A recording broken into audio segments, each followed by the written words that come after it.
every African American living in West Africa. and loving it is 5 years now, right? Exactly. When is it? When does it mark 5 years? It'll be 5 years in on the 15th 15th. Okay, I thought it of was this month. 18th. Got it. Man, I love it, man. I love it. 15th of this month of the month, in about 5 years, and then there's so much here to do, so much to do, stress free. Right. So Weather's great. So what do you think the difference is between Liberia and Senegal? Senegal. Senegal is interesting. Senegal is francophone. They speak French here. They Right. speak English here. They speak French there, speak English here, right? That's what I said, right? Right. Yeah. No, I was just repeating. It's Muslim. It's a Muslim country in Senegal, right? It's a British found country in Gambia, but however, Christianity and Islam is more dominant in the Gambia than Senegal. Senegal is just Islam. Where? Okay, yeah, for the most part. For the most part. Whereas here is you'll find Islam, Muslims, as well as Christianity here, but you feel more like it's a melting pot. Just like it feels like the United States. One is not more dominant than the other. It's like you could be Buddhist if you want to here. You could be whatever you want to if you want to here. You know what I mean? Like they have a traditional, which is like animism. You have a lot of those people that's here that just is into nature. That they into ancestral worship. There too, you think? I don't know. Yeah, because we weren't there long enough. I don't know. I don't know. But here it's more diverse when it comes to religion and way of life. So, but Senegal, here, I see a lot more fruits, and not just more fruits and vegetables. I see a lot more fruits here, and then over there I saw a lot of cattle. I saw cattle just walking across the street, a lot of cattle like moving around like nobody's business. Like they were everywhere. Right. And here you don't see that much cattle around here. You only see cats and dogs. You don't really see like. You see goats and small lizards. A lot of small lizards. See those lizards. In Senegal. Yeah, that's true. Right. That's true. Like, cause the lizards be everywhere. They be right here. They just pop up by your feet and start doing push-ups. You know what I'm saying? Like, right. Yeah, but what did you like about Senegal? The food. I recall liking the food.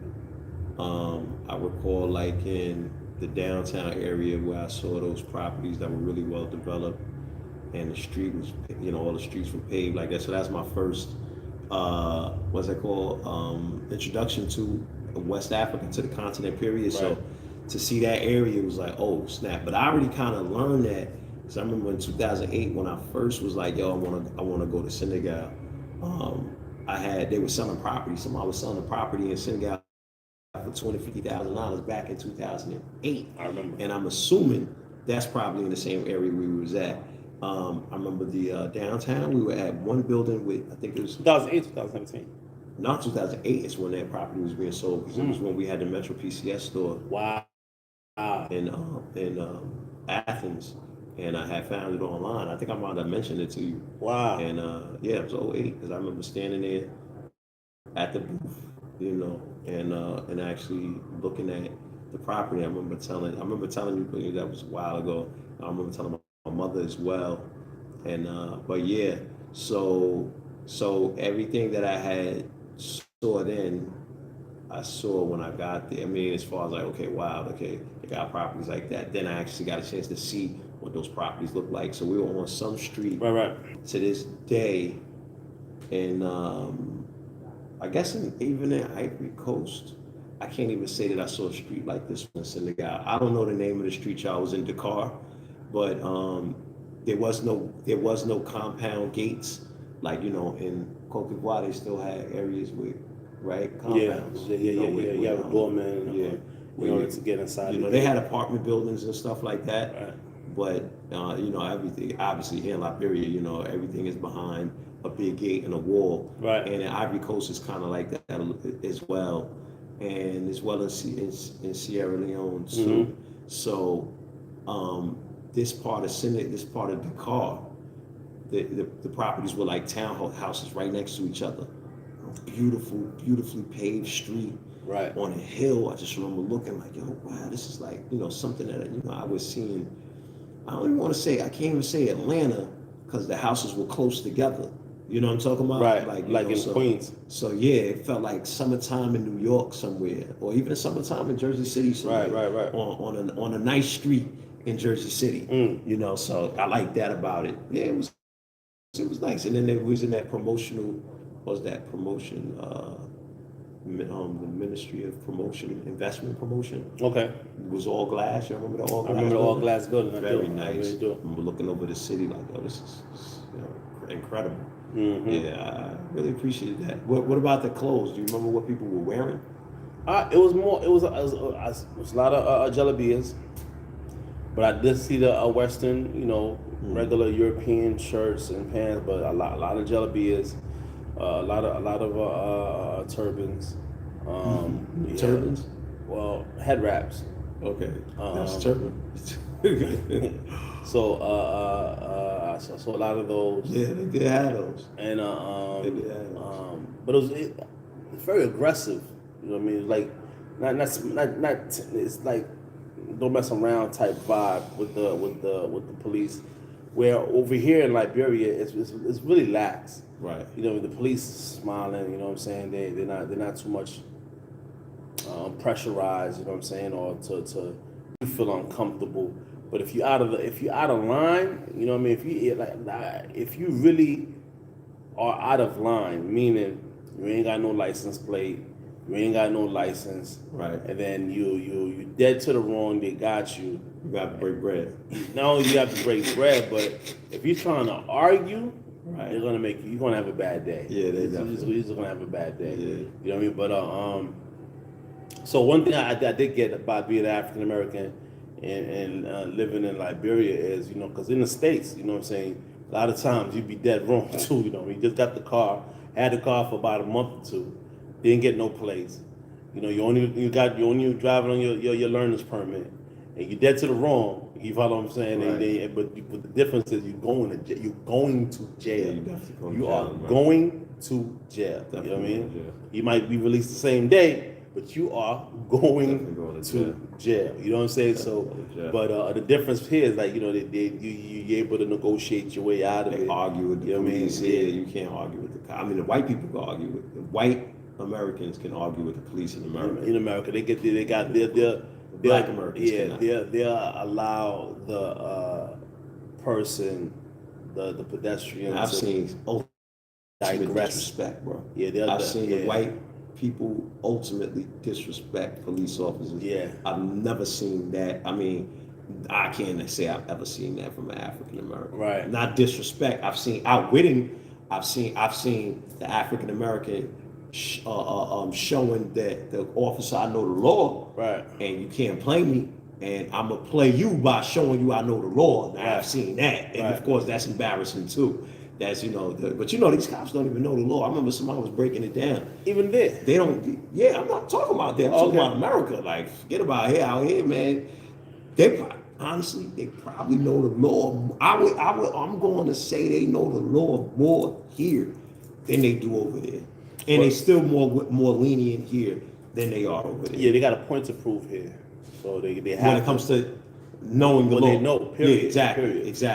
exactly. When America, they don't know the law, bro. They don't know the law. All they know is, how to pull you over and reach a quota. So so I've seen some white people completely the police officers there.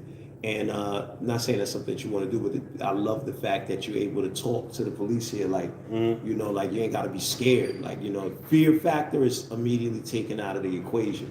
So now that gives you a whole another, because when the fear is in the equation, and the fear is in the equation in the States, maybe not for everybody, but for a lot of us, fear is in the equation.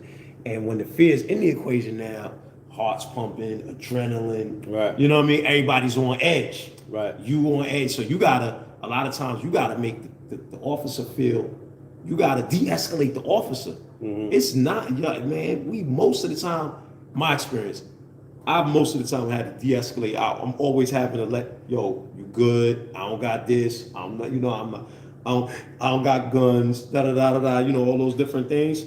You got to make them feel that you're not gonna hurt them because they looking for a reason to hurt you. Yeah, I mean, So once you take that yeah. out the equation, you can actually have a real conversation with a police officer. Yeah. It's a power struggle in the states. One thing I would say here that you should not do is bring a judgmental attitude here because it gets picked up. It's picked up like a censor. You know what I mean? Right. Like if you're just like trying to judge somebody or overlook somebody, because it happens to us in the States. You know what I'm saying? If you go to a particular area like Phipps Plaza, Lenox Mall, or that's in Atlanta. If you go to a place like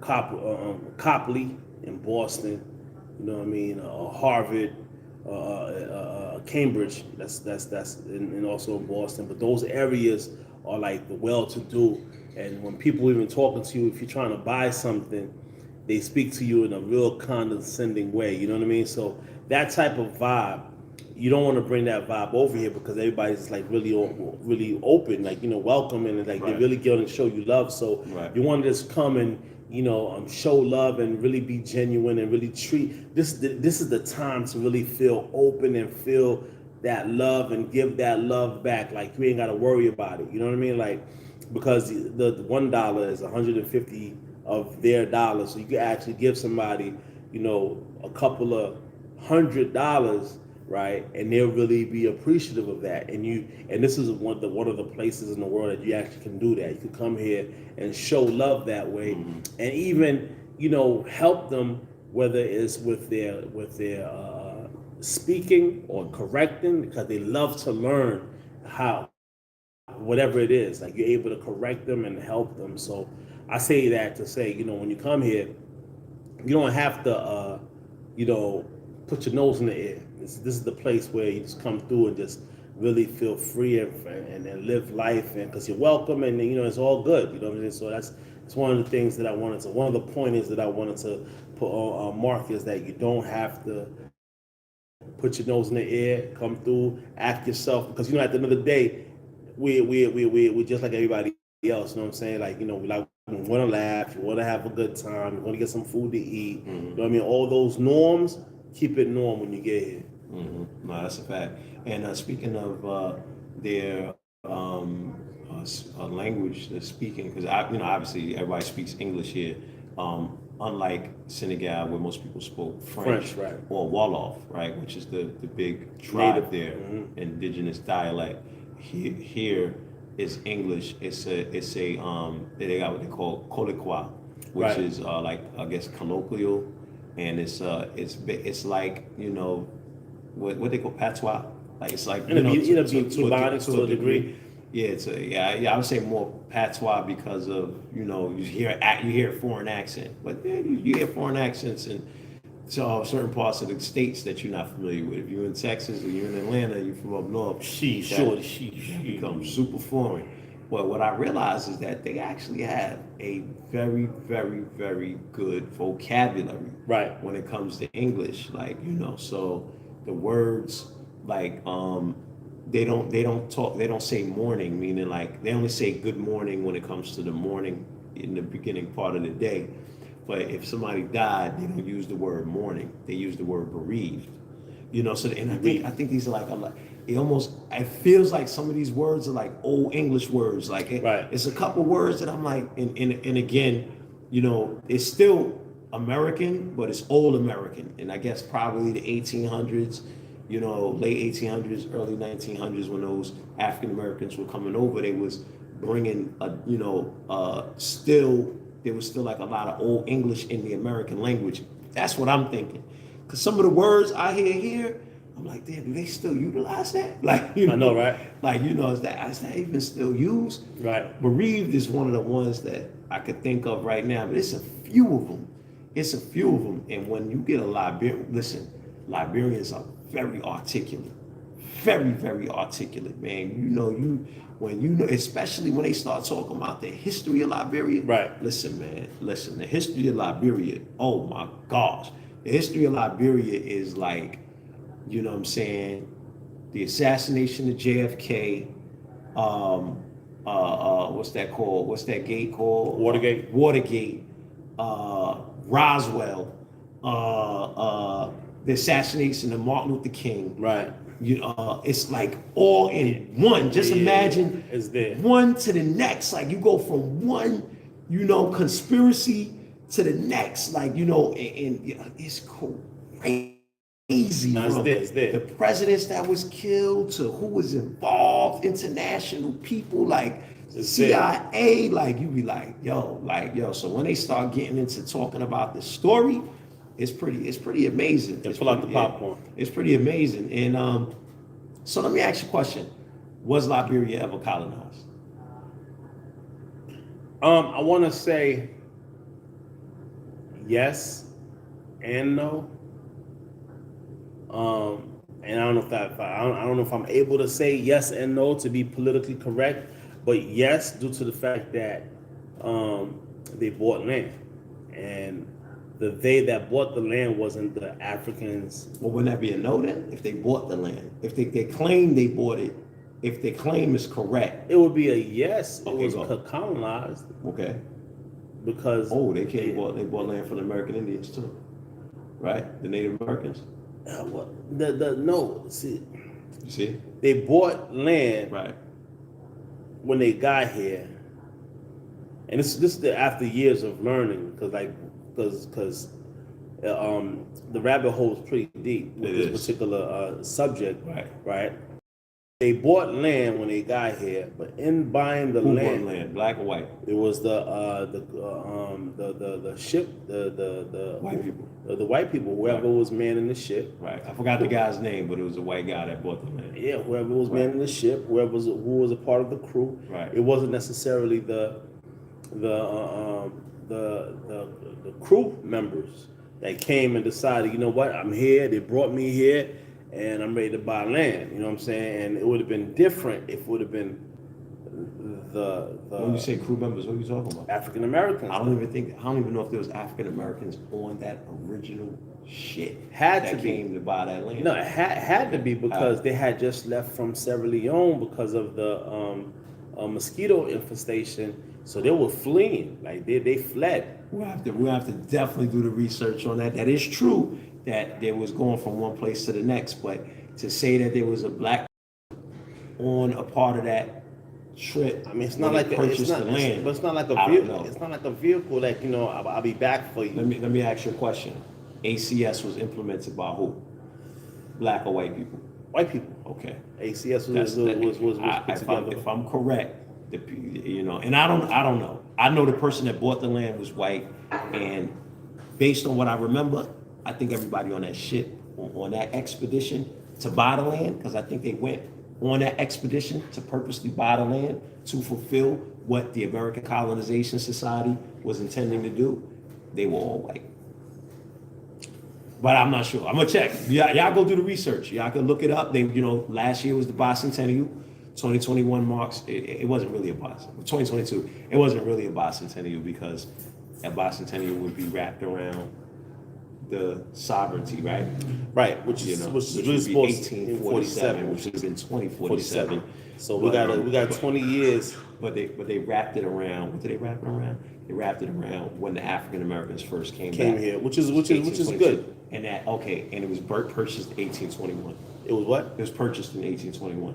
1821, exactly. So, but that's why I say yes and no, Mm-hmm. because the aspect of this country not being colonized is no continent that when the Berlin meeting, that whole meeting took place where they pied the continent. Not Russia, but France went over here, Spain went over here, and each European country took a particular part of the continent. Liberia wasn't one of them, and Liberia was established in 1847, and the president was a mulatto. So that president that established Liberia was a mulatto, which was of the one The black man, yeah, because of the one drop rule. One drop rule, That, so that's that- the rules out they set. You know what I mean? And it is a fact anyway because it's dominant genetics. Yeah. Right. So that's a black man that became the president here. In 1847, when the country was a sovereign country. But when I say "but," it's because even in America, they'll put someone in power that they can control from afar, from a distance, from afar. That's a fact. So it's a yes and no type situation, but because of the fact that this was founded, quote unquote, by African Americans, we can always come to Liberia and help Liberia become a powerful infrastructure, like in Ivory Coast, like in South Africa, and utilize all the elements that we utilize in the United States, which is sports, economics, entertainment, trade. Right. We could utilize all those elements, but it's coming right here out of our Africa, out of the continent, which will, just like how we're doing it in Ghana. Dave Chappelle was just in Ghana. He was in Ghana too? Yeah, Meek Mills was just in Ghana. Yeah, no, Kanye West is supposed to what be was in Dave Ghana. Chappelle doing out there? Same thing, checking it out. He might have went to the concert, but going to the concert, Wow. because I saw that he was there yesterday. Wow. You know what I mean? So my So point. that's the Chance the Rapper joint. Right. All that. Oh, Right, my so- gosh, these guys are doing it right So now. my point is, I gotta look it up on you. Yeah. See what the look was like. So the point is, Liberia could do the same, and what happens is, I think there is a concentrated effort to keep African Americans out of Liberia, because I know Meek Mills don't know Liberia was founded by African Americans. I don't think Dave Chappelle knows it either. You follow what I'm saying? So it's That's like crazy. So that That's crazy. point, because But he's from DC, so I don't know. I don't think Maybe. he knows, because Right. why come to Ghana and not check out Liberia or even speak about it? Because they trending topics, bro. Like everybody operates off of the trending topic, man. Everybody right now, Ghana's trending. Before it was Johannesburg. It was before it was Ghana, it was South Africa. If you But that if goes you back can't- to the point. How do you go Right. to these different countries that's trending and not talk about the first because that was founded? even if you know, you don't care because you're going off of what's trending. You know what I'm saying? You're like, yo, and then you like, it's Africa.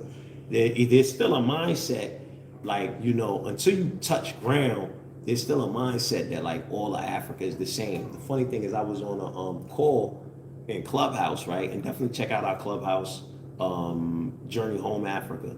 And I was on a call, and this Algerian dude was like, we don't even want y'all to come back. He was playing, he was a troll, but there's truth in the joke. Absolutely. And he's Arab looking guy, right, on his page. Algeria is in North Africa.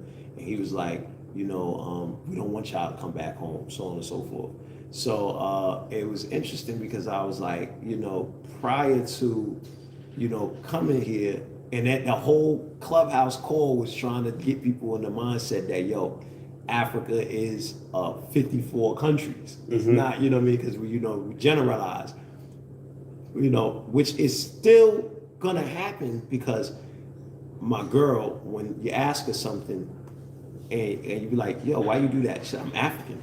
She don't say I'm Liberian. She said I'm African. Right. and then Liberian lady. She never even say that. So I just found that interesting. I found that. Yeah, I think the another thing, when you come to Liberia, you wanna come with the open mind mentality of you could do anything here. Right. Because you can. Other nationalities come here and they do very well. Definitely. The Lebanese. Shouts out to the hotel we're in right now. Golden Gate Hotel. Golden Gate Hotels. It's Def- Chinese owned. Yeah, you definitely come here and they got great food. The place looks wonderful. It looks very nice. So you can definitely check it out. Right across from SKD. There's a sound playing in my head right now. Can't say it. What is it called? Across from SKD complex, which is like a football complex where they play football, which is soccer. But my point is, when you come to Liberia, you want to come to Liberia and have that mindset that you could do anything, because you can. And the country is open for you to come and do anything because you can, because you have African descent. And that's how everything was designed. And by having that in mind, meaning if you want to bring a restaurant or a business from the United States here, you can. If you want to bring a construction company from the United States here, you can. You know what I mean? If you want to bring in a logistics company dealing with aircrafts, dealing with cargo to Liberia, you can. So like there's anything you want to bring here, you can. When it comes to boxing, Mayweather, if you see this video, definitely come here, open up a boxing camp. We got a NFL from the Buffalo Bills, Dave, I forget his last name, is coming to Liberia to open up a football camp. We got Willie Hutch, ex NBA player for the Lakers, that's coming to Liberia to open up a basketball camp. So these are the different people that's coming to Liberia and is willing to take advantage of the opportunities. So when you come to Liberia, just have that in your mind. Anything that you want to do it. That's a fact, 100%, man. And yeah, man, we appreciate y'all. Look for y'all coming out here, Absolutely, and joining us. Yeah. And we'll see y'all tomorrow.